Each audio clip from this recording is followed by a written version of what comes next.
If you're headed to the beach, the best reading for the summer of 2005 is the best-selling chronicle of the American Revolution, 1776. The book's author, two-time Pulitzer Prize winner David McCullough, is next on Washington Report. From the capital of the free world, this is the Washington Report, your inside source on the people and the policies driving the national debate. Chris Cox, the chairman of the Homeland Security Committee and California's longest-serving member of the elected majority leadership in the United States Congress, explores the most innovative ideas to address America's most important issues.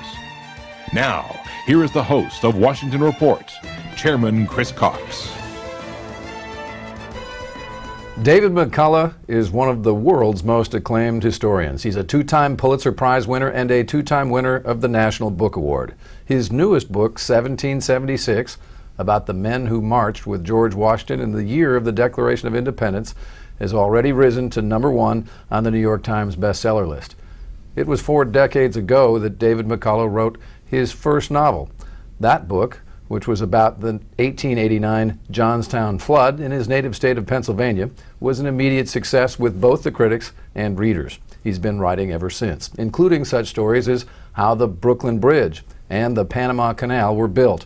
His 2 major biographies about presidents, Harry Truman and John Adams, each won a Pulitzer Prize. In fact, John Adams is one of the most acclaimed American biographies ever published. More than 2 million copies have been sold. Throughout his career, David McCullough has been variously an editor, an essayist, a teacher, and a lecturer. He graduated from Yale University with honors in English literature, and over the course of his illustrious career, he has received no fewer than 38 honorary degrees. He's the past president of the Society of American Historians. You may have seen David McCullough on public television as the host of 2 outstanding programs, Smithsonian World and The American Experience. He's also narrated a number of acclaimed documentaries, including one of my favorites, the PBS series on the Civil War by Ken Burns. Almost certainly you've heard his famous voice as the narrator in the movie Seabiscuit. David McCullough has lectured across the country and abroad, as well as at the White House. In fact, First Lady Laura Bush is a huge fan of his work. His books rank high on her recommended reading list. He's also one of very few private citizens to speak before a joint session of Congress. David McCullough is an avid reader himself who loves to travel and to paint. When he's not on the road, he spends time relaxing at his Massachusetts home with his wife, Rosalie.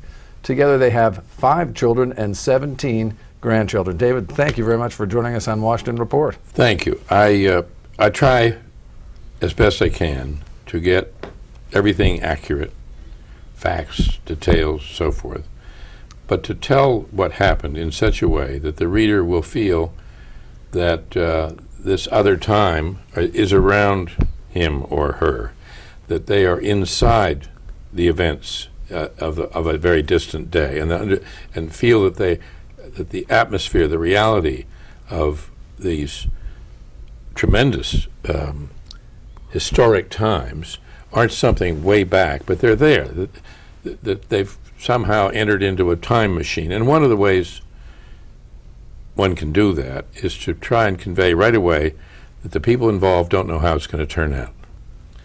You know that the Brooklyn Bridge is going to be built. They don't know that they're going to succeed in building the Brooklyn Bridge. You know that we won the Revolutionary War. They by no means know early in the game that they're going to win the Revolutionary War. And in fact, it looks like it's going to be quite the reverse. And nothing ever had to happen the way it happened, and nobody knew what was in the future. There's no such thing as the foreseeable future. And if you don't understand the personalities involved, in my view, it's very hard to understand why things happened the way they did. It's not just what happened, but why, and who, and when, and where, and under what circumstances. And I want you to feel the humanity of those people, their failings and their weaknesses as well as their strengths. So the facts aren't enough. Facts are not only not enough, they can also be misleading. You can lie with statistics, as has been shown many times. And furthermore, I think that's the kind of thing you can look up in an encyclopedia. I think one of the really detrimental tendencies in teaching history is to insist on students knowing dates and the obscure paragraphs of far ago, long forgotten treaties, the tenets of the Wilmot Proviso or something. That's deadly. History is about people. It's about life. It's about change and human nature. It's one of the best ways to study human nature is to learn history. You've once said something that really struck me. You talked about parochialism in time. You said nobody wants to be parochial in time. When someone said, what can we learn that's applicable to tomorrow morning from a history of, pick your period, 19th century? And you pointed out that there is absolutely no reason for us to be stuck as a fly in amber where history has put us. We have access to all the rest of this. And to go through life or to go through one's professional or personal obligations with no sense of who we are and where we came from and how we got here is really to have a child's eye view of life. Daniel Borston, the late Librarian of Congress, who was I knew and admired very much, first-rate man, first-rate historian, once said that trying to plan for the future without a sense of the past is like trying to plant cut flowers. And wonderful image.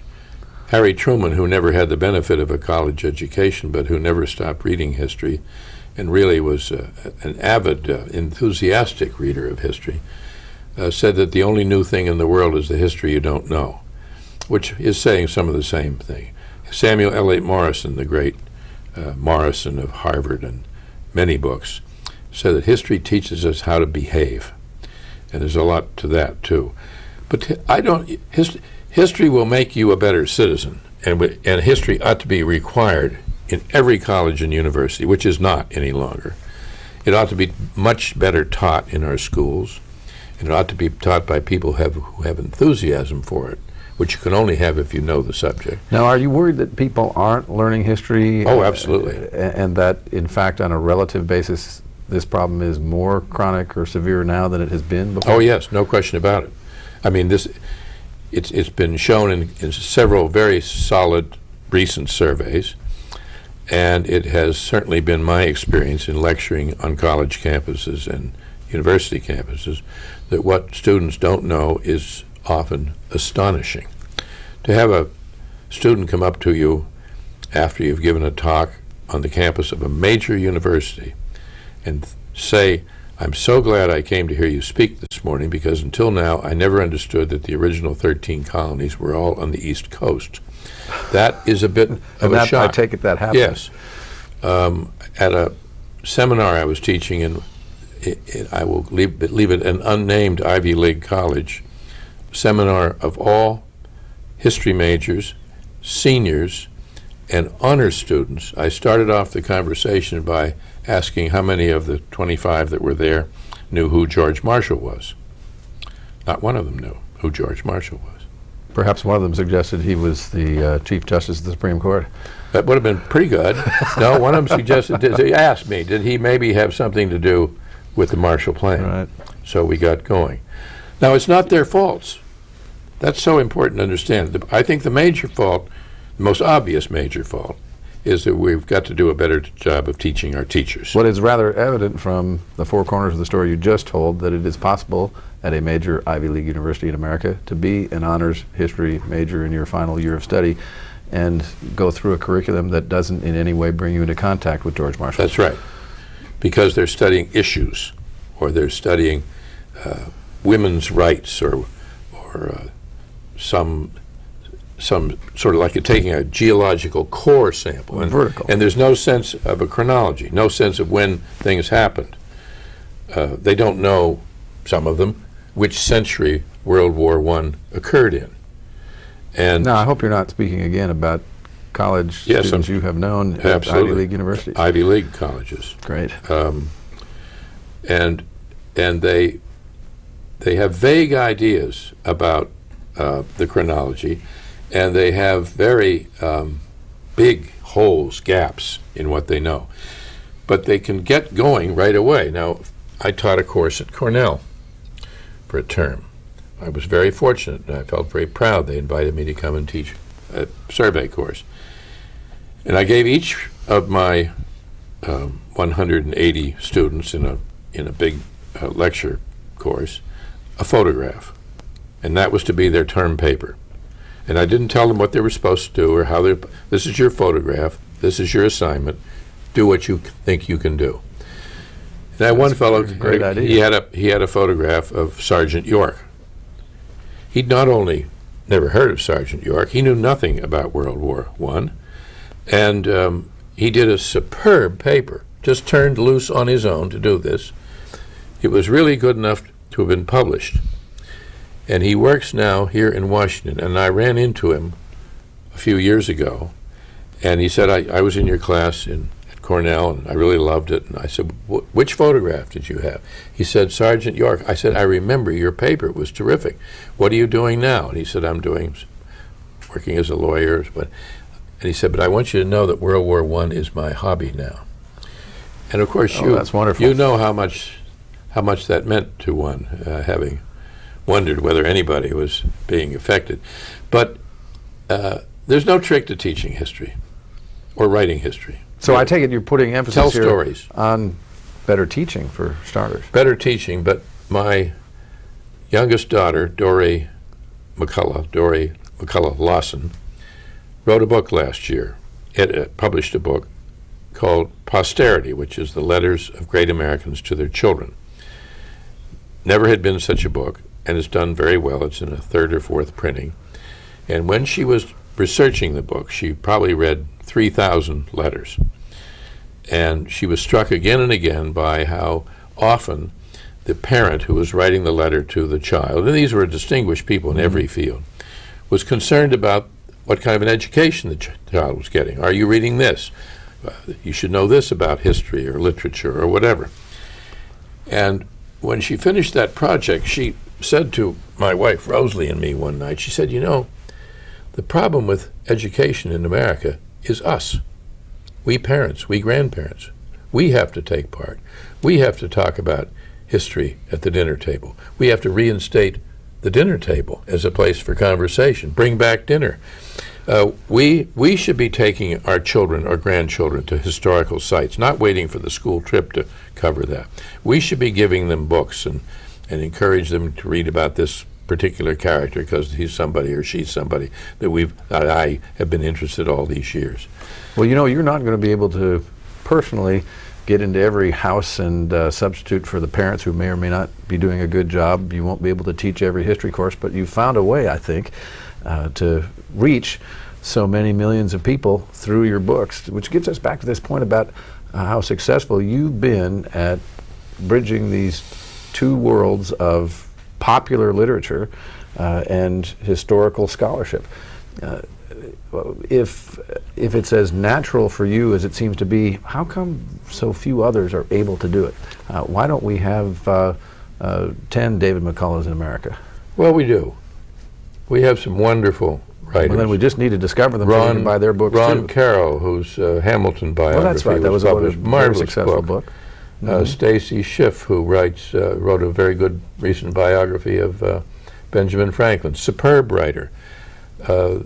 Robert Massey, who's done those wonderful books about Nicholas and Alexandra and about the naval war of in the First World.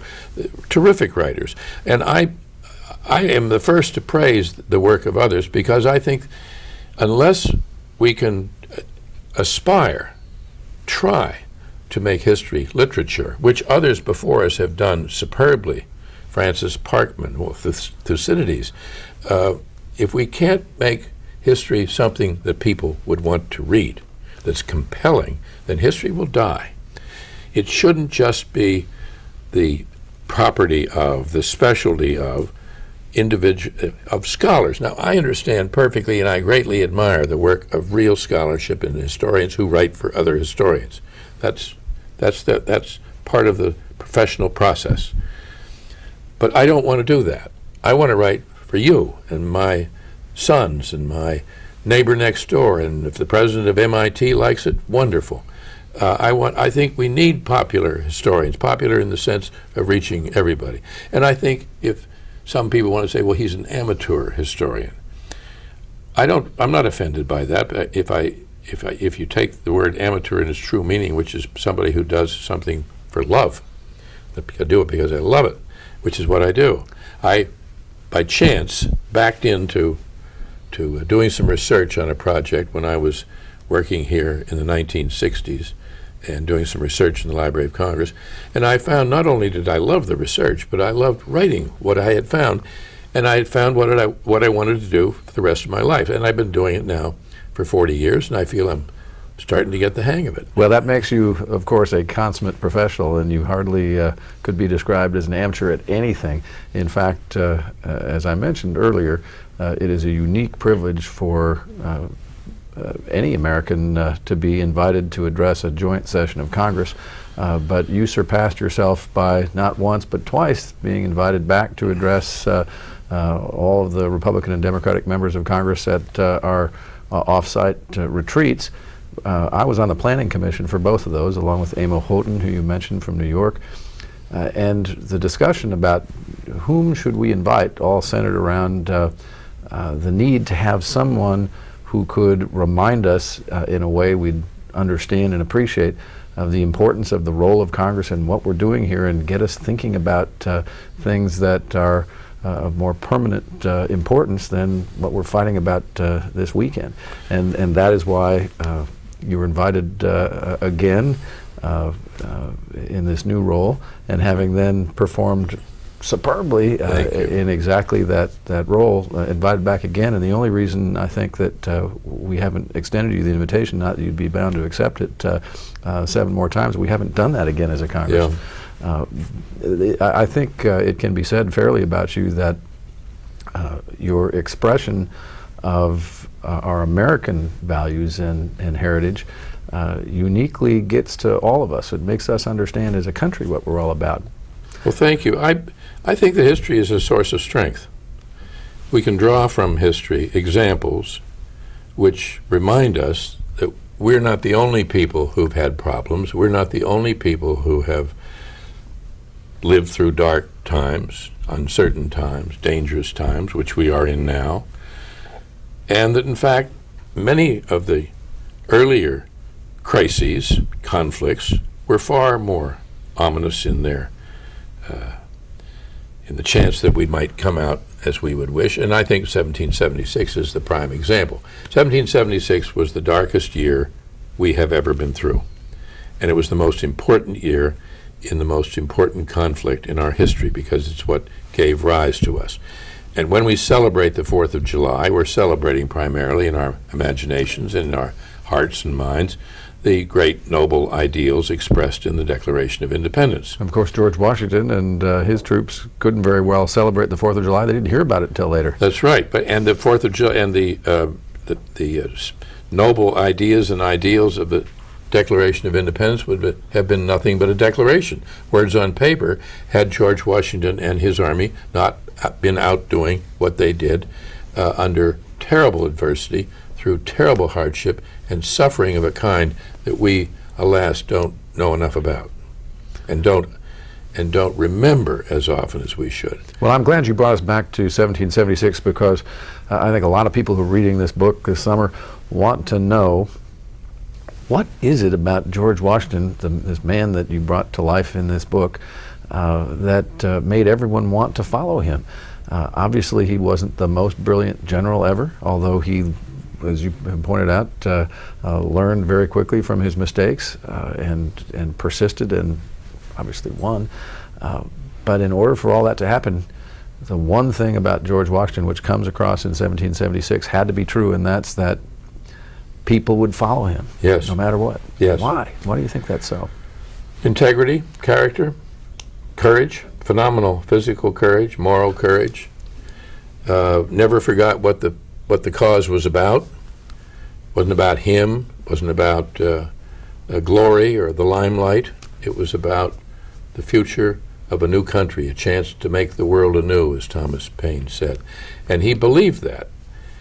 He was a terrific spotter of talent.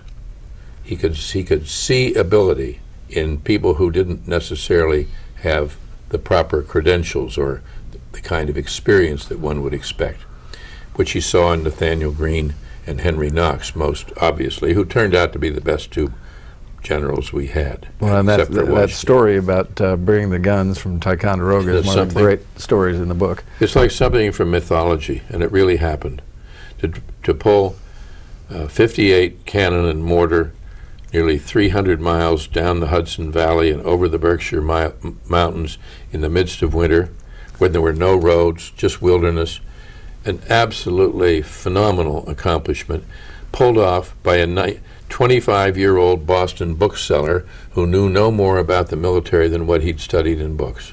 But, of course, it was an era, an age of enlightenment when they believed, as part of their Enlightenment faith, that the close study of books wasn't a bad way to learn things. And Washington's, not only his ability to spot that Knox was a good man, but also to spot that Knox had a terrific idea, and the fact that that terrific idea could get from the bottom, as it were, to the top, to the very highest commander in very quick order. Without a BlackBerry. Without a BlackBerry. And that Knox, Washington would say already, not only to Knox, that's a good idea, he said, it's a good idea, you do it. Your job, your responsibility. He saw what the war was about, he understood what the war was about, and he would never, never, never give up. That's maybe as important as all the other qualities that he had. And of course, you've made us realize how easily things could have gone the other way. The main point and the theme of your writing that you've stressed at the outset, get us into that experience. We don't know how it's going to turn out and so on. And easily that could have turned out differently. Oh, at many points.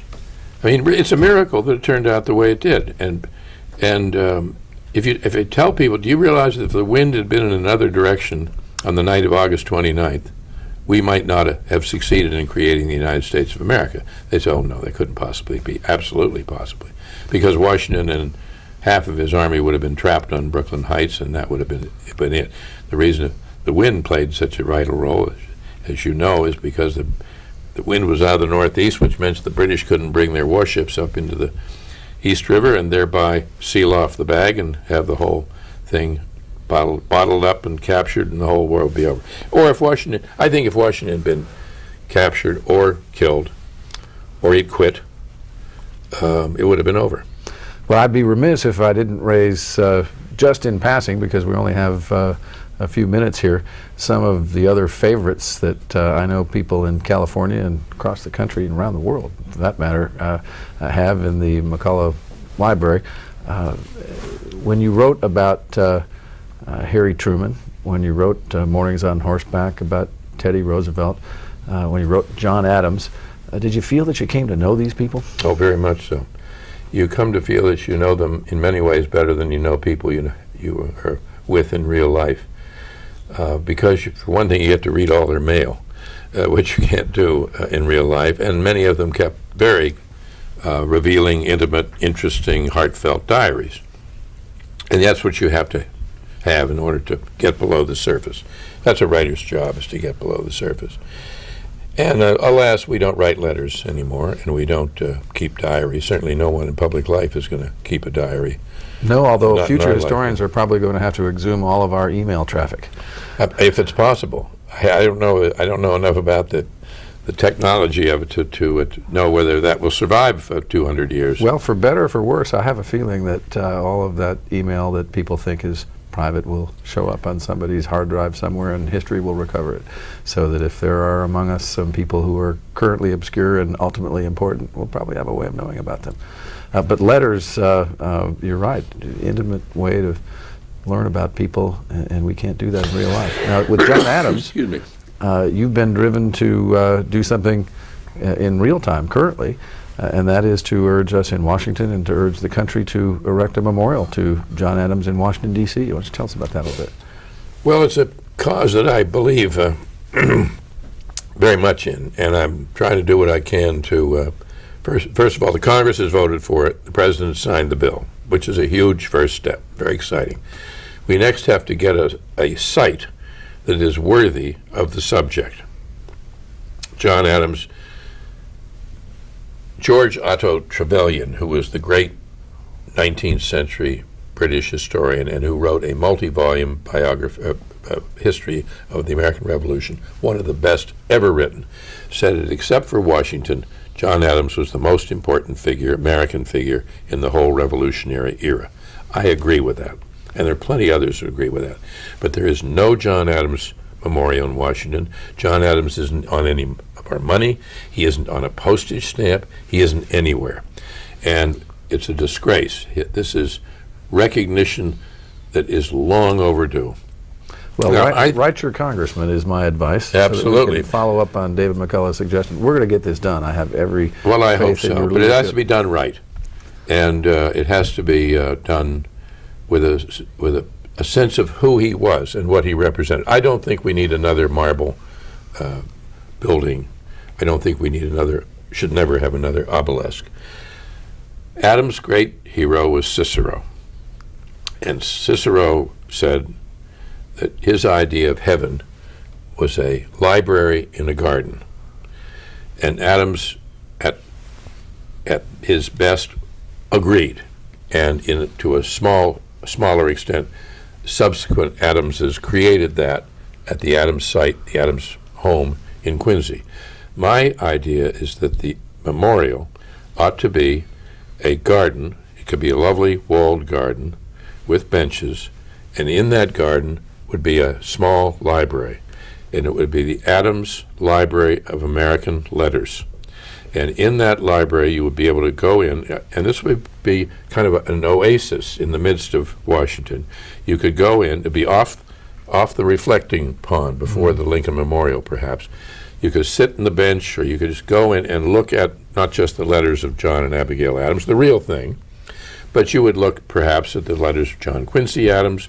You might look at letters that are on loan as a special exhibit, because there's no place in the city where you can go and really look at letters. And Well, I have a vision even beyond that, and that is that at some time in the not too distant future, my constituents in California can fly to Washington on their vacation, take a David McCullough book, perhaps 1776, sit in the John Adams Garden and Library, and read in the memorial that you helped lead us to construct. wouldn't that be wonderful? I think it's Thank going to you. be great. I think it's going to happen. I want to tell you how much I enjoyed discussing 1776 with you, and how much I think all of our viewers enjoyed getting some insight into how Dave McCullough works his craft. Thanks very much for joining us. Thank you, sir. And thanks to all of Enjoy. you. I'll look forward to seeing you on the next edition of Washington Report.